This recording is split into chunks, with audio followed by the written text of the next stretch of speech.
you get to the point where you just like, it's the bane of my existence. Just get rid of this. Yeah, you want to just get rid of it. There's a difference in the blue tape. Yeah. There's different types of painter tape.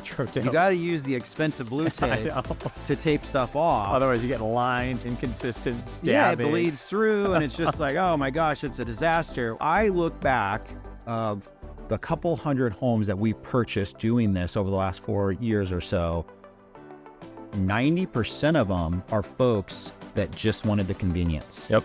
They only wanted the easy process.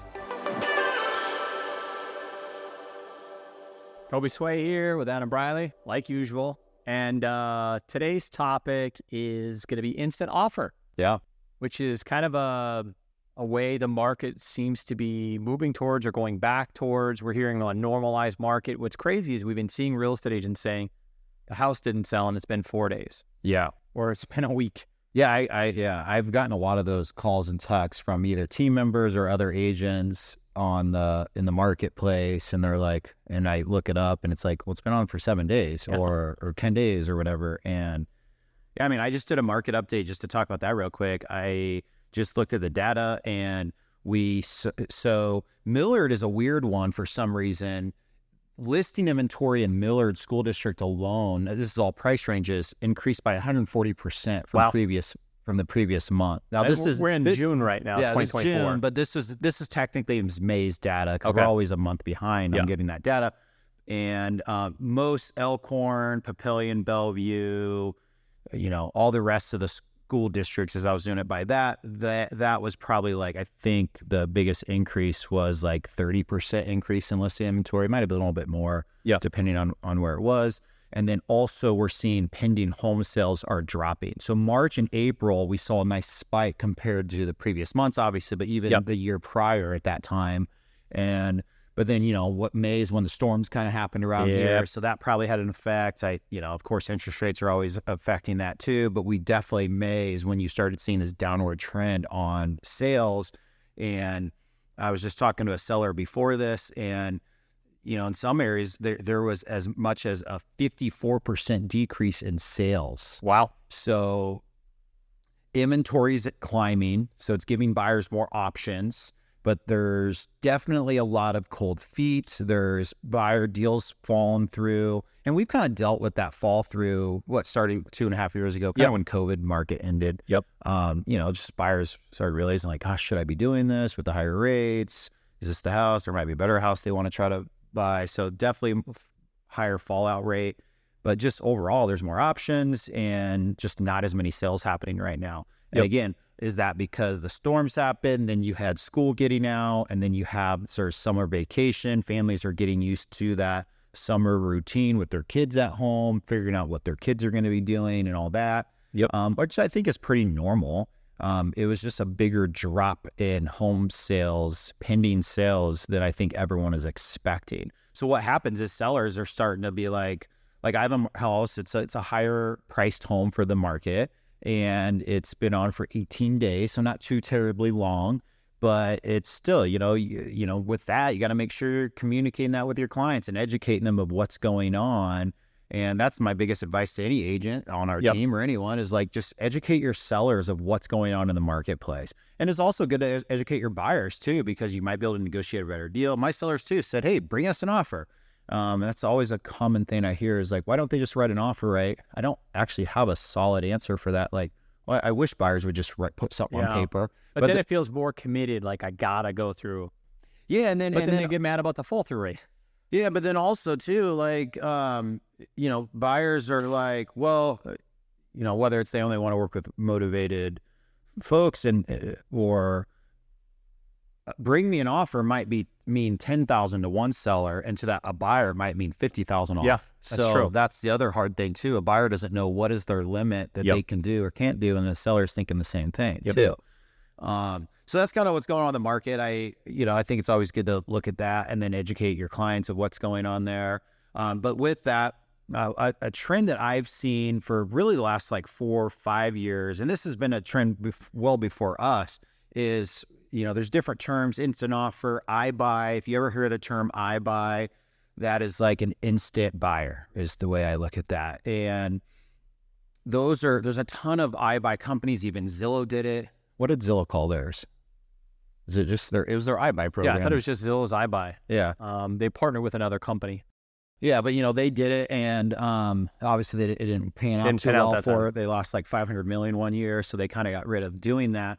But and a lot of companies have jumped in and jumped out and realized like it's, there are patterns and trends. And like you said, not to stop your train of thought, but this is all patterns and trends, and they change all the time, and it depends on market conditions, rates, maybe storms, summer vacations, winter, right? Like this isn't anything new. It's just a matter of like adapting and making sure the realtors are educated and clients are educated at that time. Because again, we might be talking something different in a month. Yeah, totally. Right. So yeah, well, that's what I was just telling my sellers. Like unfortunately, you just got to react in a market like this. During COVID, it didn't matter. Everything was clearly trending up. Yeah. So it was a different market, but now it's a normal market to me. It's still technically a seller's market, and I think we're far from a buyer's market if you're looking at that type of data. But back to the instant offer, it's been around for a long time. And actually, I first ran into it probably 10 years ago on a listing appointment.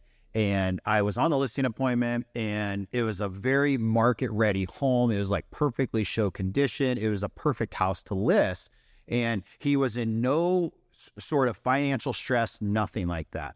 And he goes, "Hey, Adam, those companies that are in town, they buy houses?" I'm like, yeah, I know. I'm like, got some friends that do that. And he goes, "Well, I think I'm going to sell to one of those guys." And I'm like, "Brian, like, dude, you're literally throwing away like 30 or 40,000 from what I know I could have netted him, paying my commission, netting him, versus what he was already thinking he was going to sell his house to." And that was kind of like a little bit of an eye opener for me. And back then, I actually despised those guys. Yep. And I know there's a lot of agents that feel that way. They don't like those because they feel like, well, your client's leaving money on the table. Yep. Right. And it's shady, slimy, like misleading. Yeah, totally. But what I learned from that is he didn't care about the money. He cared about his time. Yes. And he wanted the convenience. He goes, "I don't have to show it. I don't have to go through any inspections." Now, granted, this was 10 years ago, so it was kind of like that normal market. And he goes, "It's just easier for my family. I get a close on it, and then they're giving me like 30 days post-closing to go move into my temporary house," because he was going to be building a house. And he knew the deal was done. And it was super convenient. He goes, again, it wasn't about the money. It was about him having convenience and time back on his side. And now I still didn't do anything with that, even though it was an eye-opener for me. Like, okay, this is clearly a competitor for me now. And dealt with it a few more times as time led on. But then 4 or 5 years ago is when, again, this all kind of fell in our lap, is more and more people, because we used to do, and we still do it technically, your home sold guaranteed, we'll buy it. Yep. And that is, we list the home. If it doesn't sell after a certain time, and generally we do 6 months. Now, during a shortened market, we can make that into a 30-day, a 60-day, 90-day, whatever. It's all part of us talking through it. But you and the client agree to the terms, right? Yeah. It's always case by case. Correct. It was always, now our buyout price did not equal the listing price. Sure. There was the discount in there. I call it a convenience fee.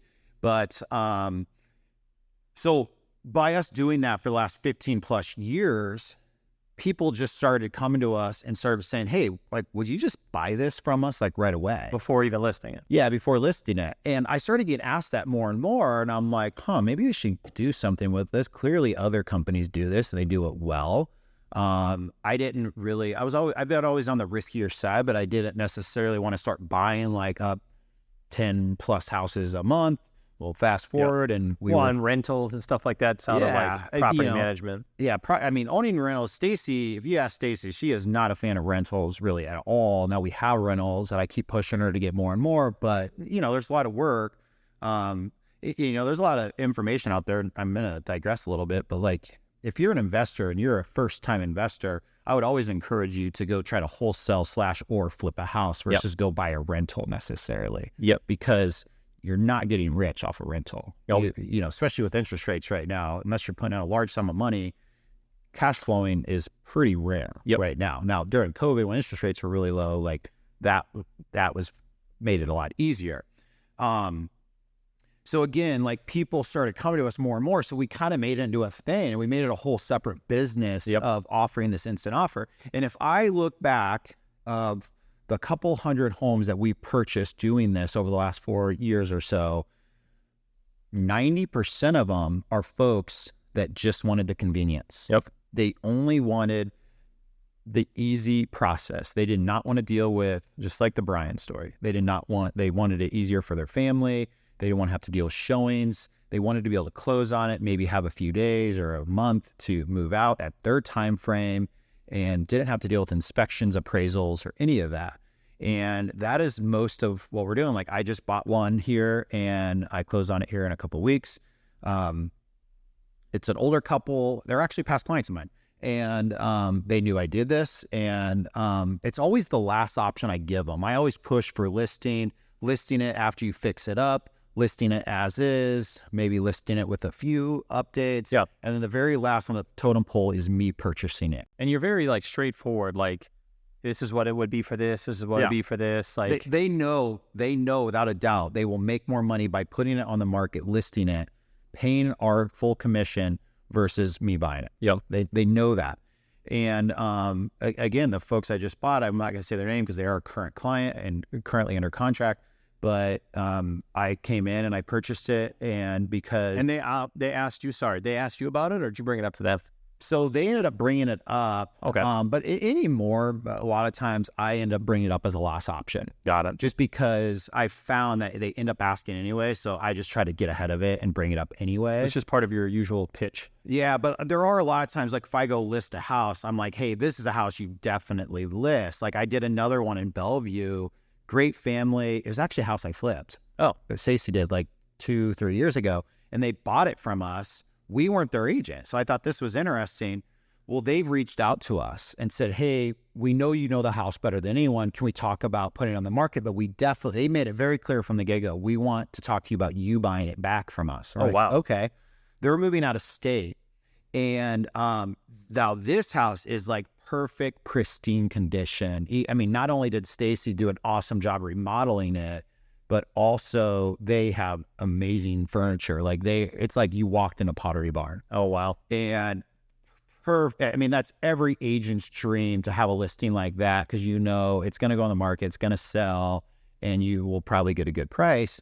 But the problem is sometimes the comps don't always support that higher price. Like you're like pushing it. Yeah, very commonly we sell our flips for more than what the market will bear because it's done up so much nicer than all the rest of the comparables, and buyers will pay for that because they don't have to do it. People like that. And we'll talk about remodeling and cost of remodeling here a little bit too.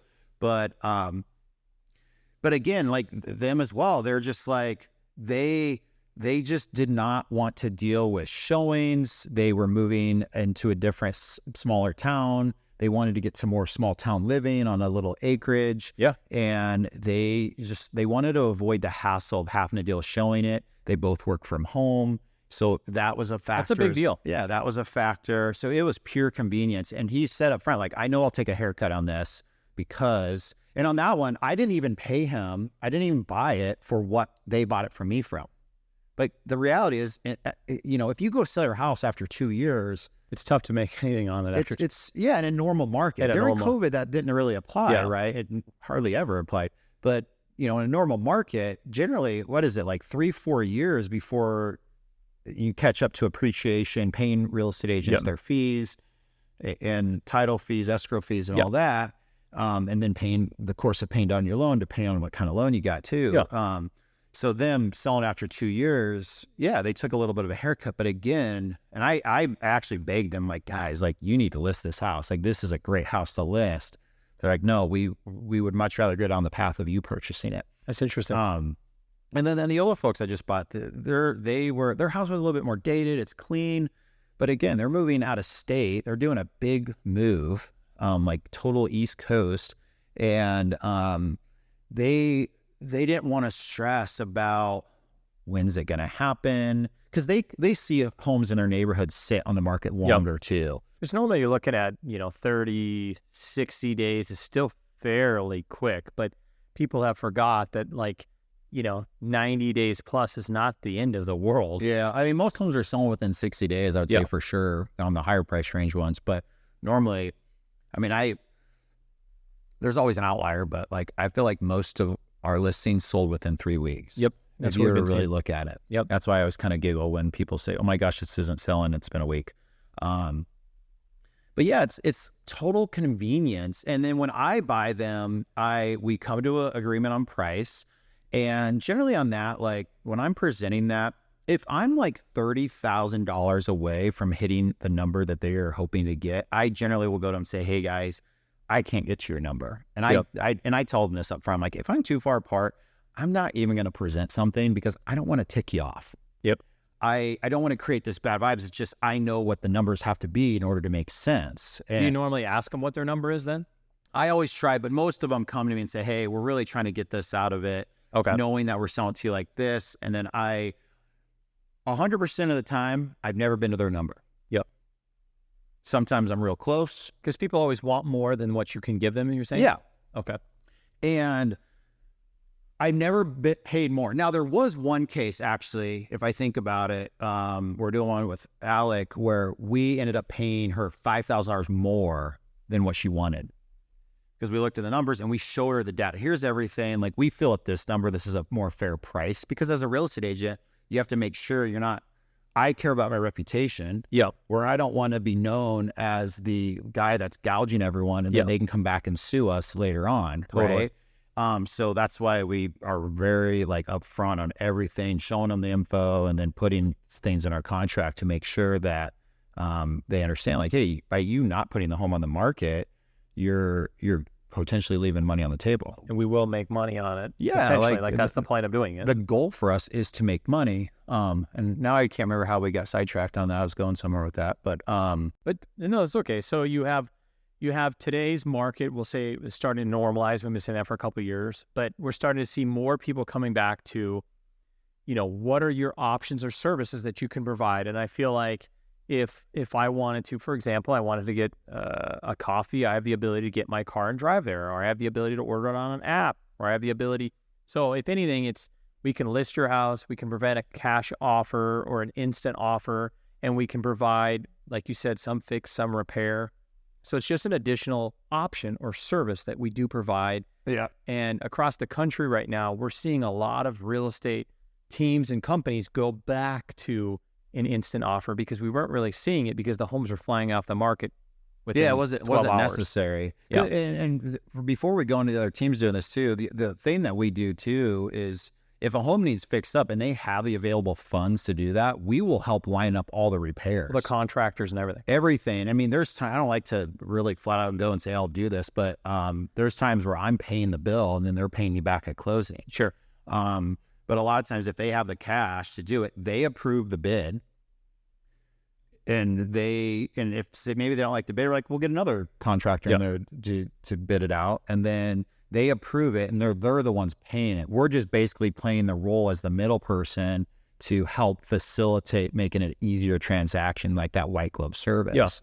Yeah. Because again, it's just to try to make everything as convenient as we can for clients. And that's the route we always would rather have them do. But again, on the instant offer, we figure out price and then we figure out time frame. And that's a huge benefit for them. And then the other thing I tell them too is like anything you don't want to take with you, leave it and I'll deal with it. I'll donate what I can. Yeah. I don't sell any of it because it's never worth our time to do that. Sure. Although there is some good treasures on some of that stuff, but we still end up always donating it. And the rest of it goes in the dumpster. And I mean, that's just the reality of it. And sorry, I was going to say, how fast can they get that offer? Like, is that part of the convenience as you meet them on a Monday and you could potentially close on the next Tuesday or Wednesday or? Well, so generally what we do is if I meet someone on a Monday, by Monday night or Tuesday, I have an offer to them. Okay. And then the timing is like really up to them. It's, do they want to close it in 2 weeks, 3 weeks, 4 weeks, 6 weeks? I will generally do up to about a month of post-occupancy rent-free. Okay, so you close on it, but then still let them live there. So they have money in their bank, and that part's done. They don't have to stress about that. That money's in their bank, and then all they have to do is focus on getting moved out and getting on their next place. Like I have one right now. I had one in Gretna where they had 3 weeks post occupancy. It was a divorce situation. So one was actually Lacey sold him a house, and then she was going to another property, I think a rental, and she's the one that needed more time to get moved out. So he had his money so he could go buy his new one. Yep. And then she had her money to where she could just go hire movers and do the things she needed to do to move in. Now, they left a bunch of stuff in the house, and that's fine. Actually, I think we already got most of it out.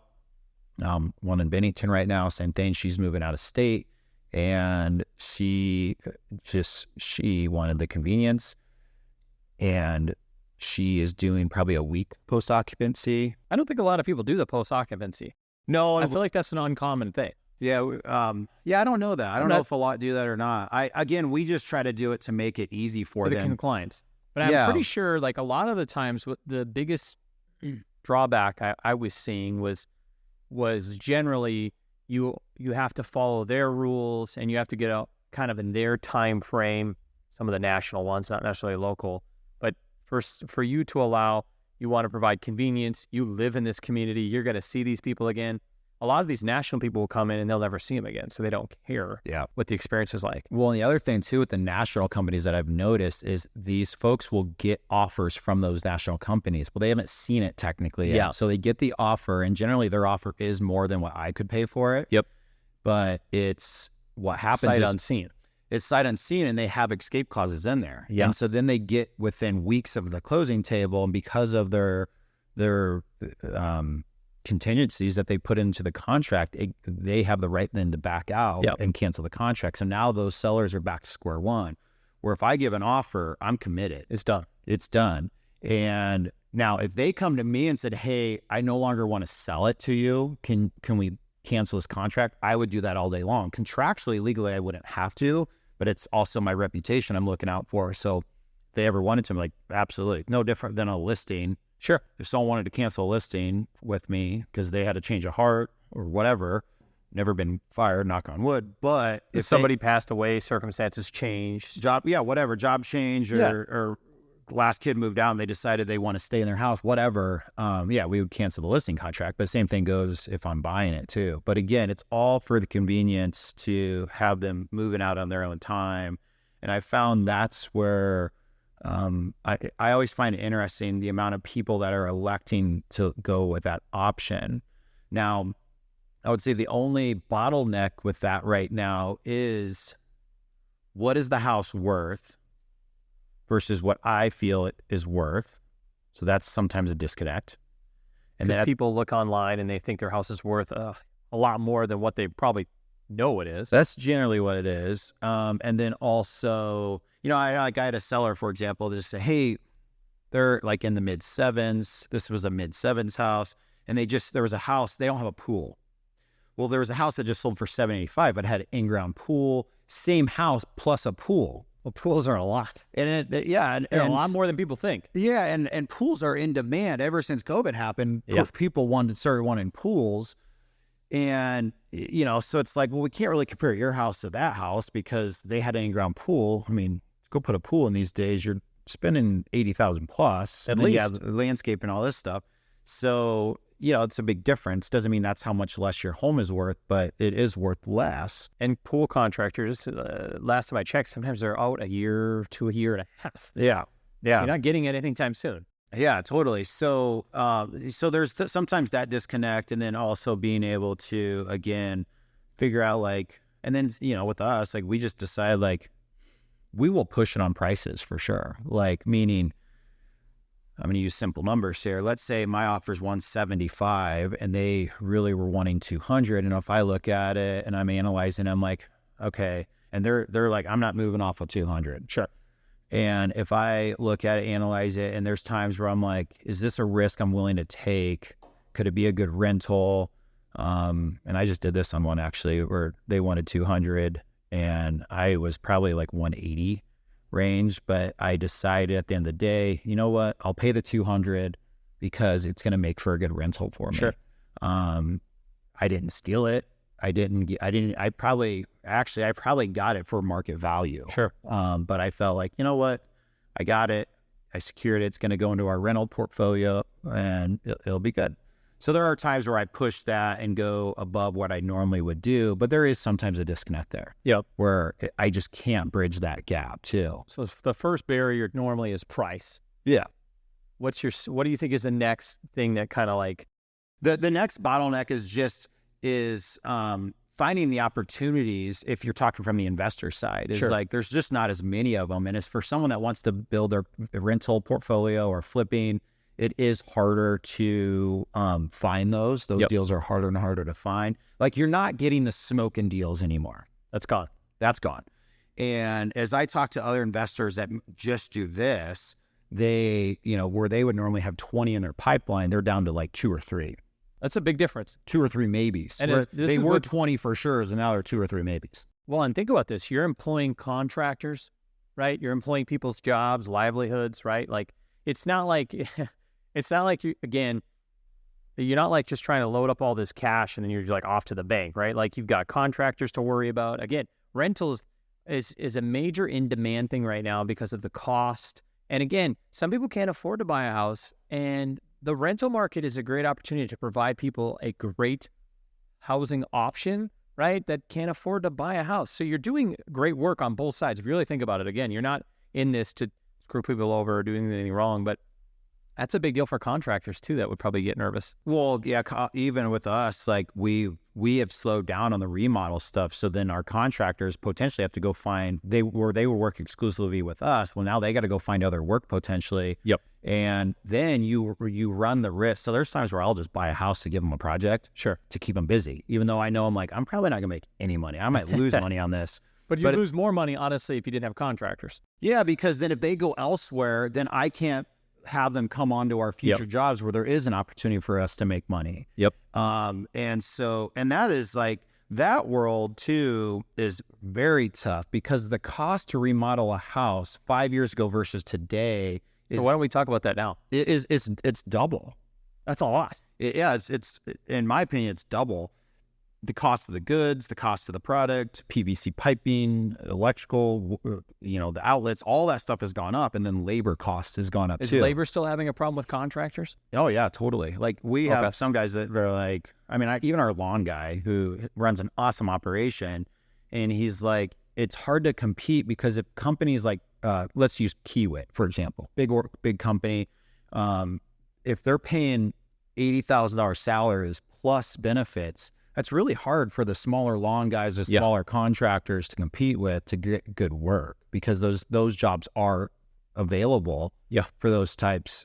Or they can go flip burgers for $21 an hour. Yeah. So now even our lawn care has increased in pricing too because they have to, because they got to pay their guys more to be competitive. So, and even like someone that's considering remodeling their house, when we talk numbers, they have a number in mind of what they think they can get it remodeled for. And like if you meet with a client, you're saying? Correct. And they have the money to do it, and they think they have a $20,000 budget, let's say. Yeah. Generally, in that situation, like normally you're going to spend 40 to 50 is what I found to do the things that we want to go through. Because they still think it doesn't cost that much today to do that. Yeah, because if you haven't remodeled a house in the last 5+ years, and most of them haven't remodeled a house really ever, they just have this assumption, or they've done a Google search. Sure, or HGTV or something. Yeah, and it's like, well, that's, the reason why a lot of these mass builders, for example, can get houses built for the cost that they can is because they're doing it on a mass level. Sure. They're buying things at a mass production, so they're getting those discounts. Well, the normal everyday person, myself included, we're not doing enough to where you're going to get those huge discounts. Yep. So, and that's your everyday person. And so, yeah, remodeling a house, it always costs more money. Like to go paint a house, for example, let's say it used to cost you $3, you're easily spending $6 to do it or more. The paint's more expensive, the labor is more expensive. And then you got to watch out for quality too. You might get the cheaper guy to do it, but then you're like, are you going to have to redo everything you just did because the paint job is horrible? They missed a ton of spots, which you can touch that back up, but like their paint lines are bad. Got paint all over the tile or wood floors because there's a difference in the blue tape, or there's different types of painter tape. True, you got to use the expensive blue tape to tape stuff off. Otherwise, you get lines, inconsistent dabbing. Yeah, it bleeds through, and it's just like, oh my gosh, it's a disaster. Or like the folks that just try to do it themselves. That's like always like, hey, if you don't know how to tile, I would never go tile. Like my lines would be like this, my ground lines would be fat, skinny, they'd be all over the place. Yep. And it would just like look like crap. And then a buyer comes in, they're like, okay, you put a new tile, but I got to redo it all. Yep. So yeah, that whole disconnect is hard too, because then you got to educate clients and prospective sellers on that. And so we're kind of talking about two different things there. Not only does it affect us on how we buy it, because we know what it costs to do these things, but also, so that affects the price. Sure. But it also, if you're listing it, you got to make sure you're prepping them like, hey, if you were to do this, and this to increase your price, it is going to cost you more money than you're probably thinking. Now, what I have found is if you go spend 30, and maybe you're thinking it's going to cost you 10, 15, it costs you 30, you can still generally go resell that house for an extra 50. Because people will notice the difference, and people want a great looking product. They want like you said earlier, the Pottery Barn, if you will, but like the clean lines, the nice colors, the great palette, like people will pay a little bit extra for that. Yeah. So, I mean, there is something to be said if you hire it out and you hire the right people. And then something I thought about too is like, if you have those contractor relationships, it is a little bit easier for them to pick up your phone call than me or let's say Andy over there call somebody, right? Well, and that's another thing I found too is in our group of contractors, I'm not going to give any names, but what I found is I would go refer them business, assuming they would take on the business. Sure. But what I found is, and this was actually Aubrey's husband told me this. And I'm like, that is a great thing. And then I went and talked to these contractors, they're like, this is 100% true. It's one thing to go work on a vacant house. No one's there. No one's watching their every move. Yeah. It's comfortable. They can go in there, do their own thing. They put their jams on, they drink, they go out, they don't care. Yeah. They do whatever they want. And if you're in a client's home, they are living there. Yeah. They operate differently. It's almost like they feel uncomfortable. And so a lot of times they don't even want to, if the job's too small, they really don't want to take it. And then if they have to kind of tippy-toe over other folks that live in the home, they're like, yeah, we would much rather work on a vacant flip house than a client's house where they're being lived in. And the other thing is, when you're working for a client, you don't necessarily know how they work. How picky are they going to be? Are they going to do a bunch of callbacks? Are they going to be unrealistic of expectations? Are they going to try to add more things in there and keep the price the same? Or like if they're working with someone consistently, like say Stacy, then they know how she operates. They know she pays her bills on time. Like there's no like a 30-day waiting period. Because they got to pay their people too. Correct. And they get their money on time. They know how she operates. They know what her expectation is, and she has a high expectation, but they know it. They don't know what a loose cannon client. That's true. No offense, anyone, but like how will that operate too? And we can have candid conversations with them, and they're okay with that because it's a more of a mutual respect, comfortable conversation. Where a lot of clients, what I found is they almost talk down to them. It's like, well, we're all the same people. I mean, we're all like human here. So, you can't talk down to them because you're paying them, right? Totally. Like, so I know that has definitely been, I found that interesting. And that was actually something we did a party here and we were talking about it. And Joel was like, I bet that's a reason. I'm like, shoot. And I talked to him like, yeah, that is a legit reason. So a lot of them are like, hey, we prefer that you don't even refer us off. Like if we can just keep busy with you, that's cool. Okay. That's interesting. Yeah. Well, and the other thing too, like this is just a side thing, but this kind of goes for like a potential someone selling, but also anyone that's like thinking of investing. They're not all wins. And I can give you probably more examples than I would like to admit on losses. Yeah. Like we did a flip together. We lost $50,000. I don't like to think about it, but that's at least might have been 60. Yeah. That's a big loss. Yeah. Now, thankfully we had enough wins to outweigh those losses, yeah. But that's a big loss and you never know when your next loss is. Yes. Stacy and we bought one here not too far from us. We were going down the path. Well, the city gets involved. It's in a floodplain. You got to jump through all these hoops with FEMA and the city. it's been sitting vacant for 6 months. And you guys can't touch it, really. We can't touch it. Yeah. And then you get to the point where you just like, it's the bane of my existence. Just get rid of this. Yeah, you want to just get rid of it. And that's kind of where Stacy came to, is like, I'm done with this project. I don't even want to think about it anymore. Just get it away from me. Well, we just sold it. We lost $138,000. So Yep. again, we didn't go into it thinking we were going to lose. We actually thought this was going to be a good win for us. Totally. And and the reason why is we found out the windows were shot. And windows are not cheap. Windows were I know not that. cheap. Windows are not cheap. We had to do massive foundation work because so much of it was hidden. Then when you get the drywall off, it's like, oh, wow, that foundation is, it was literally bowing in probably almost a foot. Massive. You could see the dirt through the block foundation. And so, you come into things like that. Yeah. So yeah, fast forward, that was $138,000 loss, which is supposed to be closing here soon. So Get it I'm out of looking here. forward to that one. But it's like any investment. Some investments you win, Yeah. and some you lose, and that's the point of investments, Yeah, it's right? like If they're all wins, we would all do it. Yeah, totally.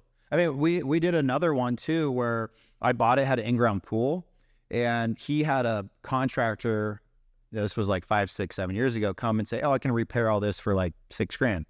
So I'm thinking in my head, okay, it's going to cost me $8,000 to repair this. Yeah. Well, fast forward, got a couple different pool contractors out there, and people I trust, and they're like, that would be a Band-Aid. That would be a short-term Band-Aid. So me thinking like, I'm going to resell this. So now I'm passing on this Band-Aided pool to someone. I'm going to for sure get the call back. So I made the decision to rip it out. Well, it's in Bellevue. And whenever you rip out a pool, you got a pool permit. And $25,000 later, the pool's out. Yeah. And then you got to put sod in. And now I'm going there like almost every day to make sure the water. Because you got to fill it, right? Well, yeah. Then you had to bring dirt in. That was including the $25,000. Okay, got it. But then you add sod on top of that, Yep. and then and then the watering cost because you got to soak it with water. Yep. Otherwise it'll die. Yeah, but that one we went from we thought we were going to make some okay money on it to now we're like we're making less money if we were flipping burgers at Burger King. So yeah, again, they're not, and again, those are just a couple of the recent losses I have right now. But you're talking, there's the examples we talked about, over $200,000 in losses right there, And that's part of it. Yeah, that's tough. Like you don't know, but you always have to process that when you're looking at it at any potential investment. So Because with you, just really quick, like with an instant offer, I want to make sure this is clear because I feel like, again, we jumped all over the place. well, we always kind of do, but I think at the end of the day, you go in there and you buy it with no contingencies, None. no appraisals, No appraisal, no inspection. repair, no inspections, right? It's my visual inspection when I'm in the house. So it's whatever you visualize. So if there's some issues, right, like you're mentioning that the client knows about and they don't even tell you, I'm not saying they do, but they may not know either without taking the walls A out. lot of people have no idea what the state of their house is in. Yeah, they just don't know. Yeah, because they haven't done an inspection forever. So you buy it basically as is, instantly for whenever they want to close. Sometimes they stay afterwards, let's say at no cost. But when you say instant offer, you literally give them an offer that night. They can essentially close, we'll say in a week or 2 weeks, like you said, and then they have the ability to leave. And that's when you repair / tear it apart and find out what you're going to find. Because you don't do any tearing apart before. So that's interesting. Yeah. Yeah. And back on the team stuff here to finish out, like it is, there's a lot of big teams that are really going. Obviously we've done it for a while and our team knows, and that's actually how we get a lot of our instant offer buys is the team just knows this. So they give it as a solution. And a lot of the purchases we've done, actually all the pending ones other than 2 right now, the 2 that are relocating out, they bought another house. And in a market that's somewhat competitive, still considered a seller's market, most sellers don't want a home sale contingency. Yeah, they're not taking them right now. And then sometimes they want you, that listing agent counters back, say, hey, we want the home on the market in 2 days. Well, no one can go effectively list a house in 2 days and do it the right way. You got to make sure you get good pictures, it's staged, it's tidied up so it doesn't look like crap, it's showable. Andy knows about that, Yeah, right? Andy knows we just all about slap that. it all together and it'll look good. Yeah, so this is an option if they have a house that they really want. Yeah. And it's identified. Well, and if that seller is not willing to take a home sale contingency, well, this is that solution. It is a great solution because you're still paying them a good rate and they can drop that contingency and keep their dream house, let's just say for that scenario. Yeah. That's a big deal. Yeah. That's probably the biggest reason why we want to do this and keep pushing it out there, is because it does offer a great solution for that and the people that want convenience, which the instant offer where they're going to go buy someone's house, that's a convenient thing too. And then they don't have to scramble to get their house ready because they're already stressed about purchasing. That's a big step. And then they got to worry about selling their house too. Yeah. That's another big step. Prepping your house for sale is a lot of work. So this is eliminating that stress of prepping your house. If you want to successfully sell your house in today's market, you still have to be a showcase type home. Like you have to present yourself very well to stand out about, especially with increased inventory. Totally. If there's more options out there, you got to stand out. And if you have animals, you work from home, think of all the times, let's just say you get 15 or 18 showings. Yeah. That means 15 to 18 times you got to leave your job, interrupt what you're doing, get your pet somewhere, right? Like it's a big inconvenience to move. And sometimes we forget about that. Yeah. Yeah. I mean, and on that too, like I do find it interesting how some of these larger teams that we know and you network with a lot too, where they're definitely going in that direction more. We've seen a massive shift there. And it's, to me, they're doing it because they're doing it to offer, it's part of their white glove service, Yes. right? Like Yep. it's just Totally. another funnel to not only it could be an income producer for them down the road, but also it's a way for them to move more product. Yeah. And Well, and you sell don't want more to say no homes. to a client. Yeah. Right? Well, yeah. That's why I pay more sometimes than I probably should. But Yeah, because you want to make sure they provide a good service. And if you, let's just say for that example, let's say it's $10,000 more than you wanted, right? But you might have a repeat client, somebody's happier, they moved out, right? Like, and they know when they're moving into a house that you have renovated or flipped, that you're not cutting corners. Like, Yeah. like you just said a minute ago, if it was a Band-Aid approach, you won't do it, yeah. you know? Well, and it too, and so I know, but I do think this is important too. Is the other thing that we do is we work with listing agents. So say if there's a house, like there's a lot of agents in this marketplace that know that we purchase homes, Yeah. and they know that we pay more than your average investor. So I have agents, I'm not going to say who, but like they're at different brokerages. They'll call me up and say, hey, I know you buy houses. Can you come over and look at this house? They don't want to do it. I'm in no position. Whether they're not in a financial position, they're out of that. Like maybe they're a little older. They just don't want to deal with it. Yeah. Right. They come in, we negotiate a price. They still get their commission. So I don't take a commission on the buy side. They get their normal listing side commission. Yep. The seller knows it. Yep. And then I buy it. Yep. And so, And that's also unique, Adam, because people aren't doing that. I'm just telling you, like the national guys or the bigger people that are coming in, they're not doing that. yeah. They're just basically taking the sale, and now the listing agent is out of money. Yeah. Or, they'll go there would be they go sell them something else, but they're not always totally. buying something else too. Yeah. So, yeah, but yeah, we always make a point like, hey, if you have a listing agent, because we send out mailers. Yeah, absolutely. And if they have an agent, like, hey, we'll work with your agent all day long because we don't want to get a bad rep in the agent community either. Again, too. we're still real estate agents in the city. We're going to work with these people at one. That's what's unique about real estate is you're going to work with this person again on the buy side or the sales side or on the flip side or whatever. You're going to see these people again. Like sometimes you're in competition, and then sometimes you're their friend the next time because you need them to take your offer. Yeah. So you would never want to have a bad reputation. Yeah, totally. So again, the point of us talking about this was, number one, to make sure you guys knew that we did do this. I think for real estate agents is like, I think any real estate agent should always look at potentially buying homes for investment properties. Again, you got to figure out where you're at. If you're not making a certain amount yearly, you should probably not do rentals necessarily, but it could be a great solution for your clients to do this. You can always reach out to us. I can kind of tell you how I've done it. And we didn't even talk about the banking side of it too, but that's a whole nother conversation. But, so it's a great tool, great solution for your clients. Great opportunity for you to pick up investment properties as a real estate agent. And then for the public, it's just a great solution to avoid hassle. Sure. And not losing out on your dream house. Correct. If you have a home sale contingency or working around your time frame, not having strangers coming in your house, right? Like, and just providing, we have a service for you. Yep, totally. So yeah, hopefully that makes sense, guys. Thank you for listening, and let Kobe know if you guys have any questions.